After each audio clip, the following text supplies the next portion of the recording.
نحمده ونصلي على رسول الكريم ما بعد درود شریف پر اللہم صلی اللہ سیدنا محمد وآلہ وصحبہ وسلم۔ سورہ سبا یہ مکی صورت ہے۔ اللہ تبارک و تعالیٰ کی تعریف حمد و ثنا سے شروع ہوتی ہے کہ اللہ تعالیٰ نے سارے نظام کو پیدا فرمایا ہے، اور اللہ کا جو بھی کام ہوتا ہے وہ کسی حکمت سے خالی نہیں ہوتا۔ حساب و کتاب، جزا، سزا، قیامت، سب کا تذکرہ فرمایا۔ حضرت داؤد علیہ السلام اور حضرت سلیمان علیہ السلام کا اس صورت میں تذکرہ ہے۔ تو دونوں پر اللہ نے جو انعامات فرمائے، اصل انعام تو وہی ہے کہ اللہ نے دونوں کو پیغمبر بنایا، لیکن اس کے علاوہ دنیاوی نعمتیں جو اللہ نے دی اس کا مختصر تذکرہ فرمایا، جو دوسری صورتوں میں بھی آیا ہے۔ حضرت داؤد علیہ السلام کو تو فرمایا ہے کہ اللہ نے آواز بہت خوبصورت دی، اچھی دی، اتنی پیاری آواز سے وہ تلاوت کرتے تھے جو ان تک داؤد علیہ السلام پر زبور نازل ہوئی، تو وہ بڑی اچھے انداز سے اس کی تلاوت، صوتی جمال جس کو کہتے ہیں، کہ پہاڑ پرندے ان کے ہم نوا ہو جاتے تھے، پرندے رک کر سنتے تھے، اور بہت زیادہ اللہ نے ان کے لیے کہ جانور تک بھی جب قرات سنتے تھے تو وہ جانور بھی اپنے حساب سے، یعنی ان پر ایک قسم کا اثر ہو جاتا، جیسے انسان رونے پہ آ جاتا ہے نا جب کسی چیز کا اثر ہوتا ہے، تو وہ اپنے انداز میں ایک روتے تھے، ایک قسم، اتنا ان پر اثر ہوتا تھا۔ تو ایک تو کلام پاک میں ویسے تاثیر ہوتی ہے، اور پھر آواز بھی پیغمبر کی ہو تو وہ تو ظاہر ہے، لیکن یہ ہے کہ بہرحال ان کے خصوصی اللہ نے یہ عطا فرمایا۔ اور پھر ان کے لیے فرمایا لوہے کو نرم کر دیا گیا تھا، وہ لوہے کا کام کرتے تھے۔ پیغمبر کو اللہ تعالیٰ نے کوئی نہ کوئی دنیاوی ہنر اور کام کاج بھی دیا ہوتا ہے، ایسے نہیں ہوتا ہے جیسے ہمارا تصور ہوتا ہے کہ بس وہ سارا دن بیٹھے رہیں گے اور دنیا کا کوئی کام کاج نہیں کریں گے نا، جیسے آج کل لوگ دنیا کے کام کاج پر اعتراض کر لیتے ہیں کہ دنیا کا کوئی کام کر رہا ہے، کما رہا ہے، کہتے ہیں یہ کیا بات ہوئی؟ بھائی دنیا کا کام تو کرنا ہے، وہ تو ضروری ہے اپنی جگہ، لیکن دین کا کام بھی ہے ساتھ میں۔ تو انبیاء کرام سے زیادہ کون دین کا کام کرے گا؟ لیکن دین کے کام کے ساتھ ساتھ ہر ایک کا، پیغمبر کا کوئی نہ کوئی دنیاوی کوئی کام، کوئی پیشہ ضرور ہوتا تھا۔ حضرت داؤد علیہ السلام لوہے کا کام کرتے تھے، اور وہ لوہے کو اللہ نے ان کے لیے ایسے نرم کیا تھا کہ جیسے کوئی موم ہاتھ میں بنا کے اس سے لوہے کی چیزیں بناتے تھے، زرے وغیرہ، جو آج کل بڑے بڑے اسٹیل ملوں میں یہ کام ہوتا ہے۔ تو یہ کام اللہ تعالیٰ ان کے ہاتھوں سے لیتے تھے اور آسان کر دیا تھا ان کے لیے۔ تو یہ ان کا باقاعدہ کارخانہ تھا جس میں وہ لوہے کی زریں اور جو اس زمانے میں لوہے کا سامان ہوتا ہے، جنگی وغیرہ، یہ سب بناتے تھے، اور دین کا کام تو اپنی جگہ ہے۔ اور اس کے علاوہ جو ہے حضرت داؤد علیہ السلام پر خصوصی انعامات، حضرت سلیمان علیہ السلام جو ان کے بیٹے تھے ان کے لیے بھی خصوصی انعامات۔ حضرت سلیمان علیہ السلام، بادشاہی تو حضرت داؤد علیہ السلام کی بھی تھی، لیکن حضرت سلیمان علیہ السلام کو تقریباً پورے زمین کی بادشاہی دی تھی۔ اور پھر خصوصیات کہ ان کو اللہ نے پرندوں کی بولی سکھائی جیسے پہلے گزرا، اور اس کے علاوہ جو ہے ان کے لیے تانبا جو ہے وہ ایسا ہوتا ہے جیسے بہتا ہوا چشمہ، تانبا ایسا بہتا ہوا چشمے کی طرح جو ہے وہ بہتا تھا، اور پھر اس کی جو شکل اس سے بنا لیتے، جس طرح کرتے وہ بسہولت اس سے بن سکتی تھی۔ جنات کو اللہ نے تابع بنایا ان کے، اور اسی طرح تخت ان کا ہوا میں، جیسے آج کل ہوائی جہاز اڑتے ہیں، اس زمانے میں تو یہ چیزیں نہیں تھی، لیکن اس کے باوجود ان کا تخت اسی طرح ہوا میں اڑتا تھا، اور دور دور کا فاصلہ تھوڑے تھوڑے وقت میں طے کرتا تھا۔ اس زمانے میں یہ بڑی عجیب بات تھی، یہ ایسا اختیار کسی کے پاس نہیں تھا۔ تو ان نعمتوں کے باوجود اللہ تعالیٰ یہ فرما رہے ہیں کہ ان ساری نعمتوں کے باوجود یہ دونوں باپ بیٹا اللہ کے پیغمبر تھے، کوئی فخر، غرور، تکبر ان میں نہیں آیا کہ ہمارے پاس اتنا کچھ ہے۔ سلیمان علیہ السلام کی چونٹی والا واقعہ پہلے گزرا ہے کہ چونٹی کی بات پر بھی وہ مسکرائے، لیکن انہوں نے کچھ نہیں کہا کہ یہ اپنی جگہ جو ہے بیچاری بات کر رہی ہے کہ ہمیں کوئی نقصان نہ پہنچے۔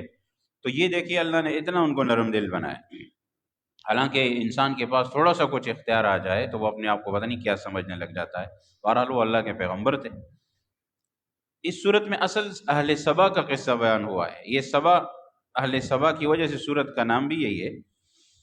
کہ ان میں مسئلہ یہ ہے کہ یہ جو لوگ تھے ان کو بھی اللہ نے بہت بڑا رزق فراوانی کی صورت میں دیا تھا۔ ان کے علاقے آج بھی یمن کی سائڈ میں وہاں موجود ہیں، جہاں لوگ جا کے دیکھتے ہیں۔ ایک تبلیغی جماعت آئی تھی پچھلے چند سال پہلے، تو انہوں نے کارگزاری سنائی، تو ساتھی تھے انہوں نے ان کے وہ باغات، اور وہاں پر ان کو جو اللہ تبارک و تعالی نے نعمتیں دی تھی، اور وہ جو علاقہ سرسبز و شاداب تھا، زرخیز زمین اور باغات پھلدار دونوں طرف پورا لمبا چوڑا راستہ تھا، اور جو ان کی آبادی تھی دونوں طرف اللہ نے یہ نعمتیں انہیں دی، اور ان کو نہ گرمی ستاتی نہ دھوپ ستاتی، یہ چھاؤ اور ٹھنڈی چھاؤ اور ٹھنڈے باغات، اور اس کے نیچے اور پانی بھی ان کے لیے بہت زرخیز سب کچھ زمین میں تھا۔ ایک ڈیم سا بنا ہوا تھا، سد معارف کہتے تھے، کہ وہاں پانی جمع ہوتا تھا بارشوں کا، اور اس کو پھر وہ ہمیشہ سارا سال استعمال کرتے تھے، نہ پانی کی تکلیف، نہ کھانے پینے کی تکلیف، نہ دیگر نعمتوں کی۔ ان کا مسئلہ کیا ہوا کہ انہوں نے اس اللہ کی اس نعمت کا شکر ادا نہیں کیا۔ یہ مثال ہے ہم سب کے لیے، نمونہ ہے کہ انہوں نے شکر ادا نہیں کیا، اور پھر وہی ہوا ناشکری کی، تو اللہ نے ان کے ساتھ وہی سلوک کیا جو پھر ناشکر قوم کے ساتھ ہوتا ہے ہمیشہ سے۔ تو چنانچہ ان کے ساتھ بھی وہی ہوا کہ ایک وہ جو بند تھا ان کے جو پانی کا ڈیم قسم کا، وہ ٹوٹ گیا، تو پانی ان کے اوپر آ گیا، اور جب پانی آیا تو پھر اس کے بعد تباہی ہو گئی، نہ باغات رہے، نہ ان کی بستیاں رہیں، نہ ان کی فصل رہے، کچھ بھی نہیں رہے، سب کے سب ختم ہو گیا۔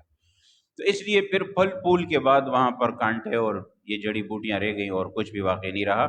تو اس لیے اللہ تعالیٰ فرماتے ہیں کہ اب ان کی صرف داستانیں ہیں، آپ جا کر ان کی وہ جگہ دیکھ لیں، لیکن یہ ہے کہ اب وہ چیزیں نہیں رہی، یہ صرف ناشکری کی وجہ سے۔ تو ہم سب کو بتایا جا رہا ہے کہ بھئی اللہ کی نعمتیں ہیں، اس کا شکر ادا کرنا چاہیے، ناشکری کریں گے تو پھر انجام یہ ہوتا ہے۔ بہرحال اس صورت میں باقی وہی باتیں ہیں، مشرکین کی عقائد و نظریات، کہ ان کی اللہ تعالیٰ نے تردید فرمائی ہے۔ اللہ تعالیٰ دلائل قرآن کریم میں عقل کے بھی دیتے ہیں کہ عقل سے انسان سمجھ لے، اور نقل کی بھی دیتے ہیں، یعنی انبیاء کرام سابقہ سے جو ترتیب چلی آ رہی ہے کہ آسمان، زمین، چاند، سورج، ستارے، ان چیزوں کی بھی دلائل آ رہے ہیں، اور اس طرح جو ہے وہ ساری چیزیں واضح ہو رہی ہیں۔ اور یہ بھی بتا دیا کہ کفار مشرکین، یہ جو مکے کے تھے نا، ان میں بھی یہی مسئلہ تھا کہ ان کو بھی اللہ نے نعمتیں دی تھی، اور یہ بھی ایک حساب سے ان کو جو سب کچھ ملا ہوا تھا، تو ان کو سرکشی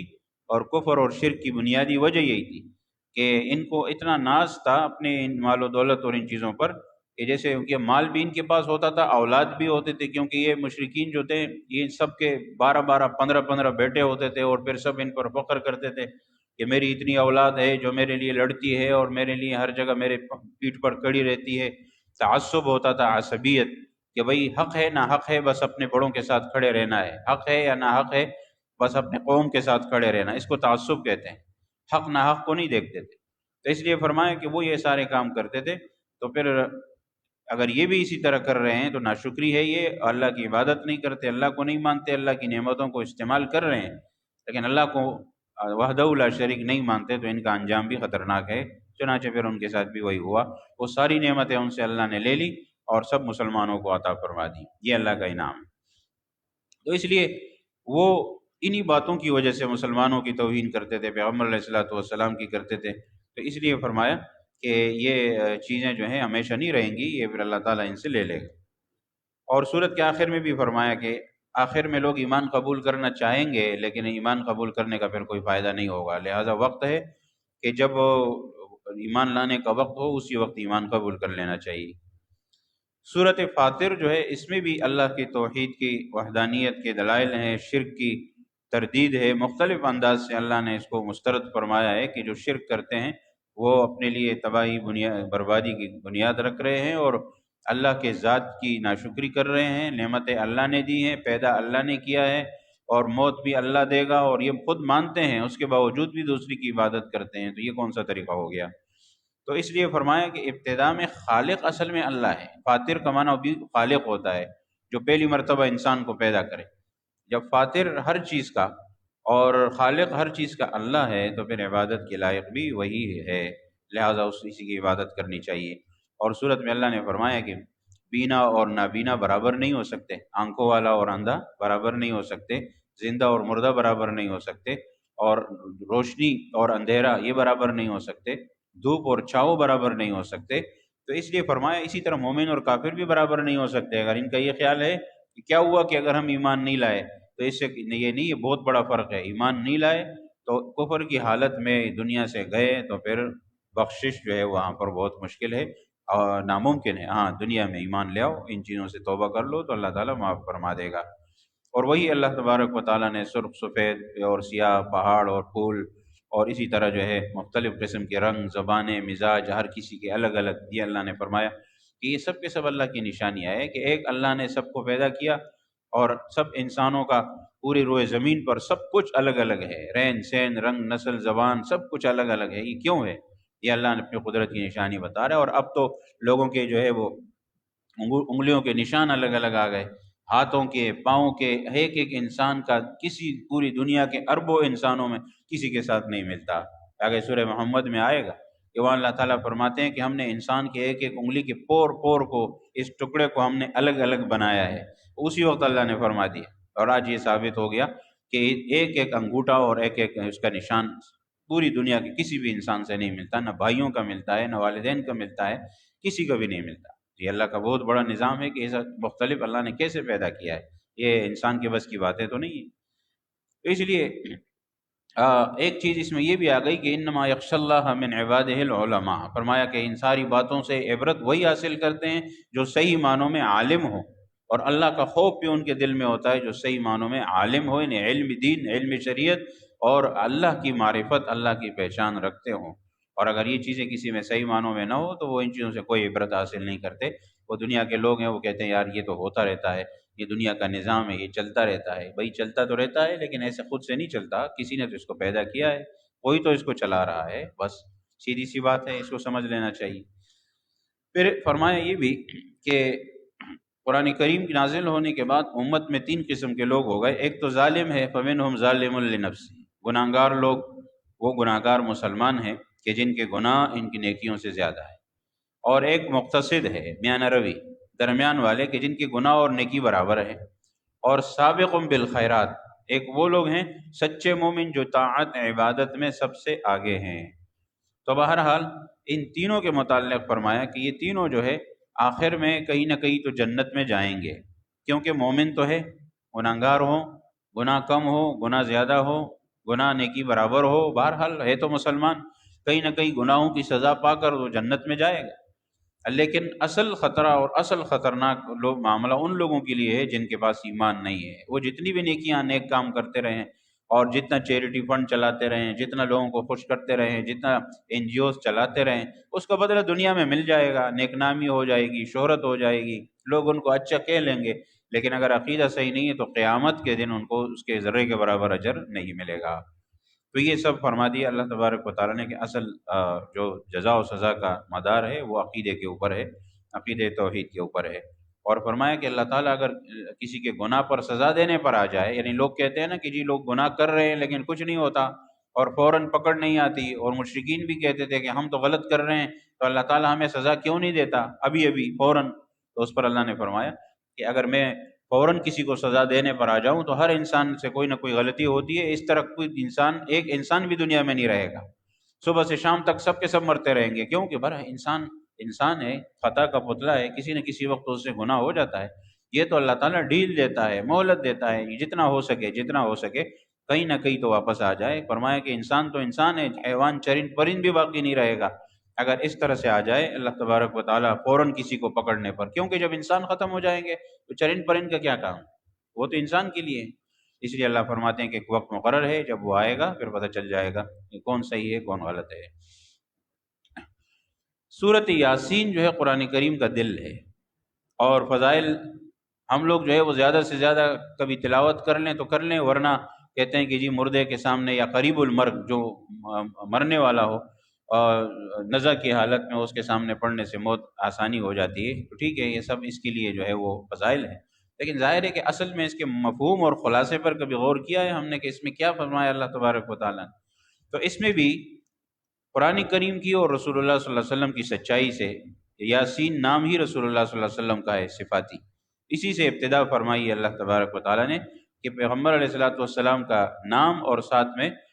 قرآن حکیم کا تذکرہ فرما دیا، اور ان سب کی تصدیق بیان فرمائی، اور کفار قریش کا تذکرہ بھی فرمایا کہ یہ گمراہی میں بہت زیادہ آگے نکل چکے ہیں، اللہ کے عذاب کے مستحق بن گئے ہیں۔ اور پھر مثال کے طور پر اللہ نے ایک بستی والوں کا ذکر بھی فرما دیا کہ ایک بستی میں اسی طرح ہوا کہ ایک شخص کو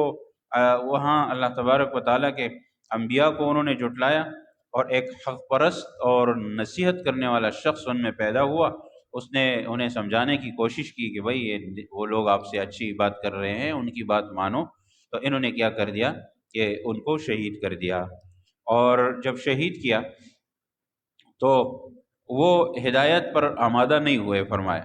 بستی والوں نے تینوں انبیاء کرام کو جھٹلایا، تو بستی والوں میں سے ایک شخص کا نام حبیب نجار لکھا ہوا ہے، یہ روایت میں آتا ہے۔ اس نے وہ دوڑتا ہوا آیا اور اس نے کہا کہ بھائی انبیاء کرام کو نقصان مت پہنچاؤ، اس کو نقصان پہنچاؤ گے تو تمہارا نقصان ہوگا، یہ اچھے لوگ ہیں، نیک لوگ ہیں، اور اللہ کے عذاب سے ڈرو۔ تو کہتے ہیں کہ سب کے سب اس بیچارے پر پل پڑے، اس بیچارے کو شہید کر دیا۔ تو اس کا تذکرہ قرآن کریم میں اس صورت میں ہے، صورت یاسین میں، اور فرمایا کہ ان کی زبان سے پھر وہی بات نکلی شہید ہوتے وقت کہ کاش میری قوم کو پتہ ہوتا، ان کو معلوم ہوتا کہ اللہ نے میری مغفرت کر دی ہے، بعد میں اللہ نے اس کو بخش دیا، اپنے ہاں اللہ نے بہت بڑا مقام دیا، اور زندگی میں بھی وہ شخص اپنی قوم کا خیر خواہ رہا اور مرنے کے بعد بھی خیر خواہ رہا۔ تو اس لیے فرمایا کہ یہ حالت جب لوگوں کی ہوتی ہے، انبیاء کرام کو نہیں مانیں یا ان کو نقصان پہنچانے کی کوشش کریں یا ان کے خیر خواہوں کو، یہ ایک طرح کا اس نے صحابی والا کردار ادا کیا۔ تو ان کے جو خیر خواہ ہوتے ہیں، صحابہ ہوتے ہیں، جو قریب ترین دوست اور ساتھی ہوتے ہیں، جو ان کے ساتھ بھی جو جس طرح خیر خواہی کا جذبہ نہیں رکھے گا تو اس کا انجام بھی وہی ہوگا، کیونکہ بھئی وہاں تعلق ایمان کی بنیاد پر ہے، تو جو ان سے دشمنی رکھے گا وہ اس سے بھی اس کی دشمنی ہوگی، جس کو انبیاء کرام سے دشمنی نہیں ہوگی، محبت ہوگی، اس کو انبیاء کرام کے ساتھیوں سے بھی محبت ہی ہوگی، ظاہر بات ہے۔ پھر اللہ تبارک و تعالیٰ نے دلائل ذکر فرما دیے کہ زمین مردہ ہوتی ہے، یعنی بنجر ہوتی ہے، بارش ہوتی ہے، زمین زندہ ہو جاتی ہے، اسی طرح انسان بھی مردہ ہو کر زندہ ہو سکتا ہے نا، اس میں کیا بات ہے؟ یہ کون کرتا ہے؟ اللہ کرتا ہے۔ اسی طرح دن رات، ایک دن آتی ہے،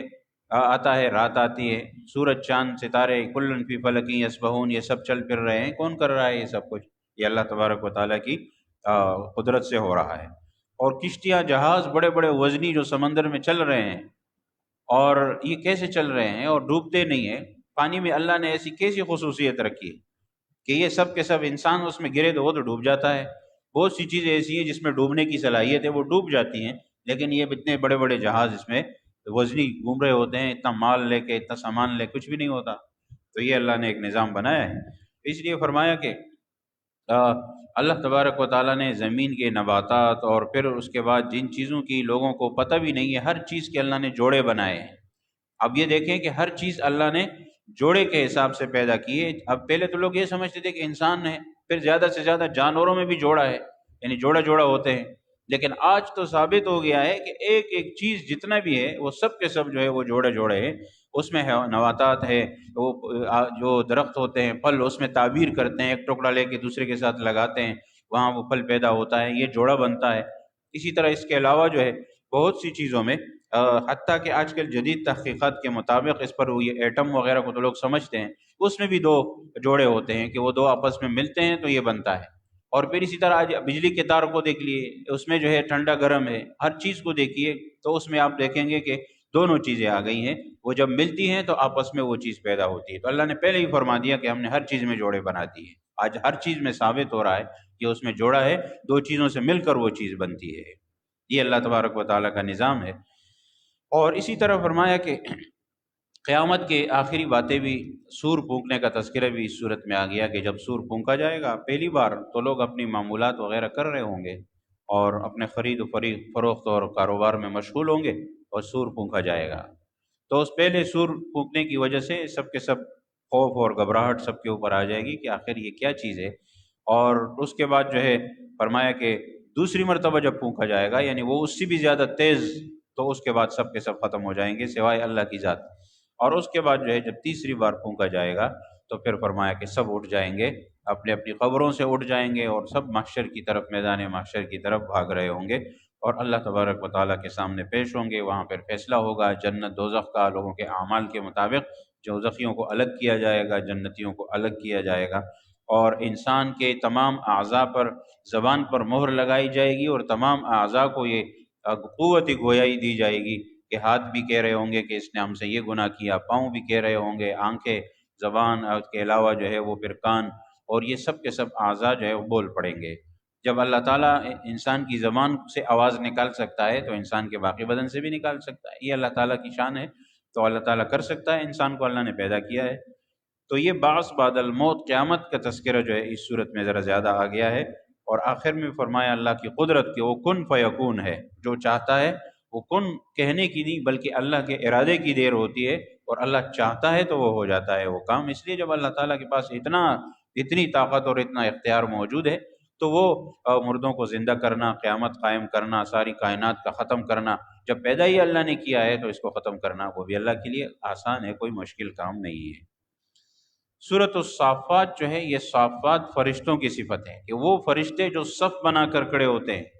یہ نماز میں ہم صف بنا کر کھڑے ہوتے ہیں، یہ فرشتوں کی اس صفت کو اللہ نے انسانوں میں منتقل کیا ہے کہ یہ صف بنا کر کھڑا ہونا کتنا بڑا اجر و ثواب اور ایک ترتیب کا کام ہے کہ فرشتے بھی اللہ کے عبادت اسی طرح صف بنا کر کرتے ہیں، اللہ تعالیٰ کی تسبیح و تحمید میں وہ بھی مشغول رہتے ہیں اسی طرح۔ اور ان کا یہ ہوتا ہے کہ جہنمیوں کا آپس میں ایک دوسرے پر لان تان اور ایک دوسرے کو برا بھلا کہنا، یہ تذکرہ اللہ نے اس صورت میں فرمایا ہے کہ وہ قیامت کے بعد جب فیصلہ ہوگا نا دوزخ کا، تو یہ جہنمی پھر ایک دوسرے کو برا بھلا کہیں گے، یہ تمہاری وجہ سے میں جہنم میں آ گیا، وہ کہے گا تمہاری وجہ سے آ گیا۔ دنیا میں بھی ایسے ہی ہوتا ہے، جب نقصان ہوتا ہے نا تو لوگ ایک دوسرے پر ڈالتے ہیں، تو وہاں بھی یہی کریں گے کہ ہم ایک دوسرے کی وجہ سے۔ پھر وہ کہتے تھے کہ ہمارا ایک دوست ہوا کرتا تھا، وہ کہتا تھا کہ یہ تو عجیب بات ہے کہ تم آخرت کی زندگی پر ایمان رکھتے ہو، اور جب ہم مر کر مٹی ہو جائیں گے، ہڈیاں بوسیدہ ہو جائیں گی، دوبارہ کیسے زندہ ہوں گے، تو بس ہم دوبارہ کیسے حساب کتاب ہوگا۔ تو اس کی باتوں میں ہم آ گئے تھے اور اس کی چکر میں آ کر جو ہے وہ ہم نے ان باتوں کا انکار کیا، لیکن آج جب ہم ان باتوں کو دیکھ رہے ہیں کھلم کھلا تو پھر ہمیں بڑا عجیب لگ رہا ہے، اور ہم یعنی یقین آ گیا ہے، لیکن اب کیا کیا جا سکتا ہے۔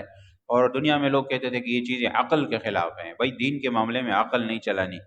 جہاں عقل کی باتیں ختم ہوتی ہیں نا وہاں سے دین کے معاملات شروع ہوتے ہیں۔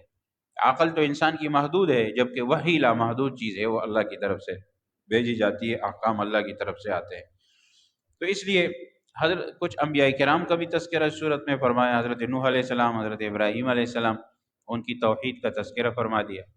اور اصل جو اس میں ایک واقعہ آیا نا جو قرآن کریم میں دوسری جگہ نہیں، وہ حضرت ابراہیم علیہ السلام کے اپنے بیٹے حضرت اسماعیل علیہ السلام کے ذبح کرنے کی کے لیے جو تیاری تھی نا اس کا تذکرہ فرمایا ہے کہ اس طرح خواب میں بات آئی، اور اس کے بعد جو ہے حضرت ابراہیم علیہ السلام نے اللہ کے حکم سے وہ کام بھی پورے کرنے کے لیے نکل کھڑے ہوئے کہ سب سے محبوب چیز جو ہے وہ اولاد ہے، لہٰذا اس کو اللہ کے نام پر قربان کروں۔ لیکن یہ ہے کہ دیکھیے فوراً وہ تسلیم ہو گئے، تیار ہو گئے اس کے لیے، لیکن اللہ کی طرف سے جب وہ انہوں نے لٹا دیا اور سب کچھ تیاری ہو گئی تو اللہ کی طرف سے وحی آئی، ان کی جگہ مینڈا بھیجا گیا، اور اس کے بعد جو ہے وہ اللہ نے وہ قربانی قبول بھی فرمائی، اور قیامت تک کے لیے اس کے لیے باقاعدہ اس کو ایک ثواب کا عمل بھی رکھ دیا جو حج میں ہوتی ہے، اور جو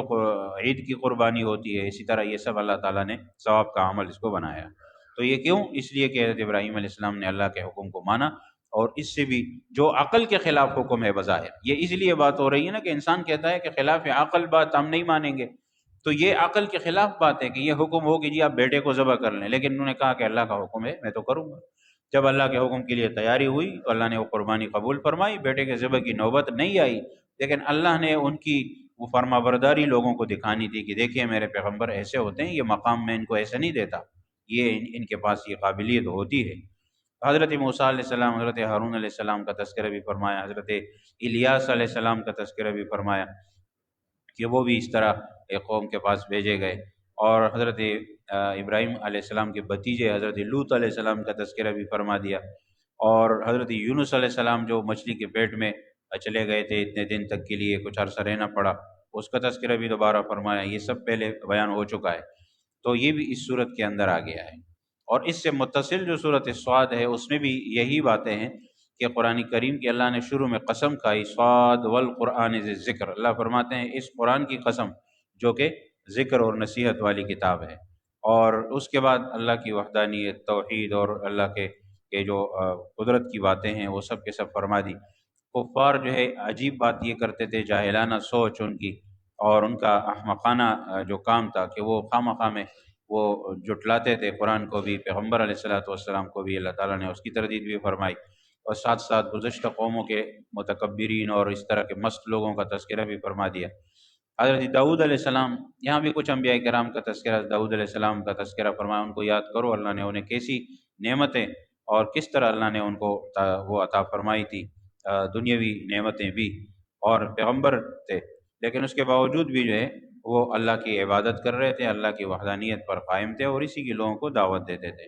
حضرت ایوب علیہ السلام پر جتنی تکلیفیں آئیں، جتنی مصیبتیں آئیں، بیماریاں آئی، اس کے باوجود بھی وہ اللہ تبارک و تعالیٰ کو یاد کرتے تھے۔ لوگوں میں مشہور ہے کہ ان کے بدن میں کیڑے پڑ گئے تھے، یہ غلط بات ہے، یہ کسی صحیح روایت سے ثابت نہیں ہے، اس لیے کہ پیغمبر کو اللہ تعالیٰ ایسے نہیں بناتا کہ لوگوں کو اس سے نفرت ہو جائے، کیونکہ وہ دعوت کا کام کریں گے، لوگوں کے پاس جائیں گے، لوگوں سے دین کی بات کریں گے، اگر ان کی ذات میں کوئی ایسی بات ہو خدا نخواستہ کہ جس سے لوگوں کو گھن آئے، نفرت آئے، تو لوگ تو ان سے بھاگیں گے، ان کی بات لوگ کیسے سنیں گے؟ یہ ضرور ہے کہ ان پر اللہ کی آزمائشیں نعمت آئی، بیماریاں آئی، لیکن اس کے باوجود انہوں نے صبر کیا۔ صبر ایوب علیہ السلام کا مشہور ہے، لیکن یہ جو بات ہے یہ پیغمبر کی شان کے خلاف ہے۔ اسی پیغمبر کو اللہ تعالیٰ نے ایسا نہیں رکھا کہ اس کی وجہ سے لوگوں کو نفرت ہو، بلکہ اللہ نے ہر پیغمبر کو اتنا حسین، جمیل، خوبصورت بنایا ہے کہ لوگ ان کی طرف کھنچے چلے جاتے تھے۔ یہ تو اللہ نے ان کو مقام دیا ہے، لہٰذا یہ بات نہیں کرنی چاہیے۔ باقی یہ کہ ان پر تکلیفیں ضرور آئیں۔ حضرت آدم علیہ السلام کا واقعہ بھی اللہ نے ذکر فرما دیا۔ تو یہ سب باتیں جو ہیں وہ اس صورت کے اندر اللہ تبارک ذکر فرما دی۔ یہ ان صورتوں میں تمام کی تمام وہی باتیں، وہی مضمون جو ہے کہ توحید ہے، اللہ کی وحدانیت ہے، پھر قرآن کریم کی اس بات سب سے پہلے ہے، کیونکہ قرآن کو ہم مانیں گے تو آگے باتیں مانیں گے۔ تو اللہ تعالیٰ جہاں سے صورتوں کی ابتدا ہوتی ہے نا، تو پہلے قرآن کی حقانیت ثابت ہوتی ہے کہ قرآن اللہ کی کتاب ہے، یہ مان لو۔ جب یہ بات مشرکین مانیں گے تو مسلمان ہو جائیں گے۔ پھر فرمایا اللہ کے پیغمبر کو مان لو، جب یہ مان لیں گے تو باقی باتیں ماننا آسان ہے، بلکہ باقی باتیں ماننا لازم ہو جائے گا۔ جب کوئی مان لے کہ یہ قرآن اللہ کی کتاب ہے اور یہ مان لے کہ پیغمبر علیہ السلام اللہ کے آخری رسول ہیں، تو آگے والی باتیں بھی ماننی پڑیں گی۔ بس جب یہ مان لیا تو آگے پورا دین آپ کے سامنے ہے، اس کو مانو اور اس پر عمل کرو۔ اللہ تعالیٰ عمل کی توفیق نصیب فرمائے۔ الحمدللہ رب العالمین، والعاقبۃ للمتقین، والصلاۃ والسلام علی خیر خلقہ محمد وآلہ وصحبہ۔ مفتی عبدالشکور صاحب جو ہمارے ممتاز عالم دین تھے، وہ کل رات حادثے میں شہید ہو گئے۔ دعا فرمائے کہ اللہ تعالیٰ ان کی مغفرت فرمائے۔ وصلی اللہ تعالیٰ علی خیر خلقہ محمد وآلہ وصحبہ اجمعین برحمتک یا